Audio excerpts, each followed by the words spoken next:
So today I turned 50.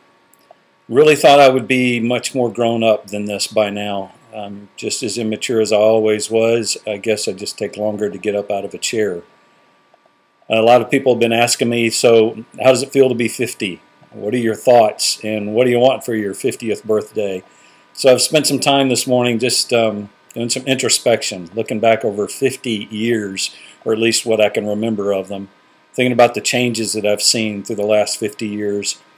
And I found myself compelled to sit down and make this little video to apologize.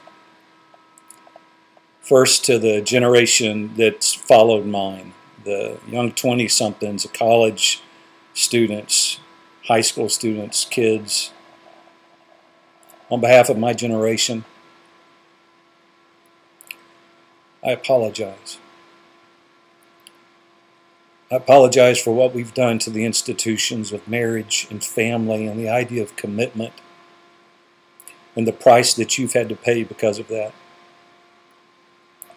For the fact that we've refused to get up and just move across the den in our house to apologize to each other. And so we force you to have to move across town every weekend to live with us in our separate homes.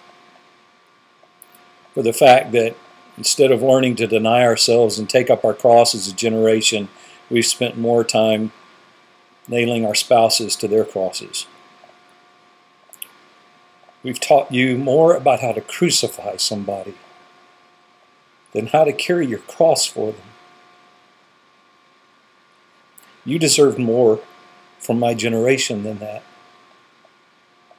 And so on behalf of my generation, I apologize.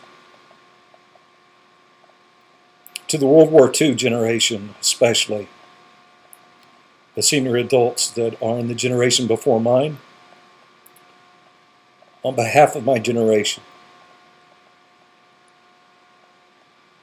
I apologize. On the back of your selflessness and sacrifice, you built one of the strongest countries this world has ever known. And in one generation, in the lap of our selfishness, we have all but destroyed your legacy. You deserved better from us than that.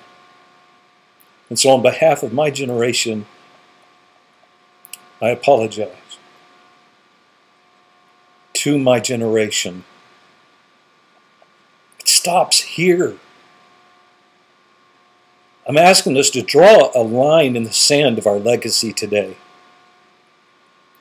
To decide that from here on out, when we give our word, we're going to live by it. To be bold enough to sit down with our children and to apologize for where we failed them. For too long, this generation of kids of ours have been used in pawns in courtroom battles and home front wars. Do they not deserve to have some place in this world that they have as a shelter? And if it's not at home, where would that be? I had a 20-something-year-old tell me his mom and dad got divorced, and he said, ever since then, I either say I'm going to mom's house or I'm going to dad's house, but from that point on, I've never said I'm going home. College student that I was talking to, and I was asking her why their generation is choosing to live together instead of getting married. And she said, well, to be frank, your generation did a great job of terrifying us about divorce, but you failed to inspire us to marriage. We have failed to inspire a generation of kids to be able to commit to the concept of lasting love. So whatever we need to do from here on out, I'm asking us to do it.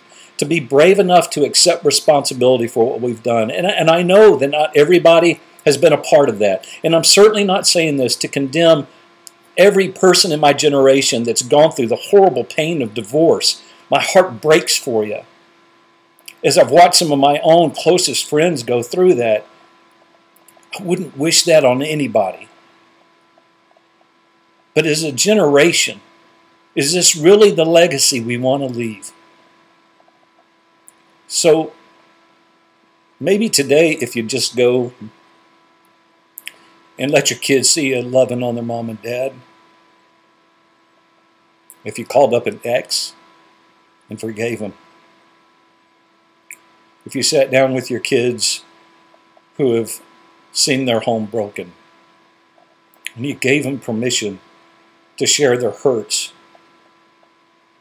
all the hurts they've been holding on to for fear that they're going to upset mommy or make daddy mad. If we could just hold a little more self-restraint so that our kids don't have to be terrified about having a wedding reception because they're afraid, a wedding ceremony, because they're afraid that they're going to have to put people on the wrong pews and upset somebody. The fact that kids are afraid to have a wedding because they're afraid they're going to make mom or dad or stepmom or stepdad angry? Really? So, when people ask me what I want for my 50th birthday, I want to live every day for the rest of my life to seeing our generation turn our legacy around. My prayer is that you join me in that.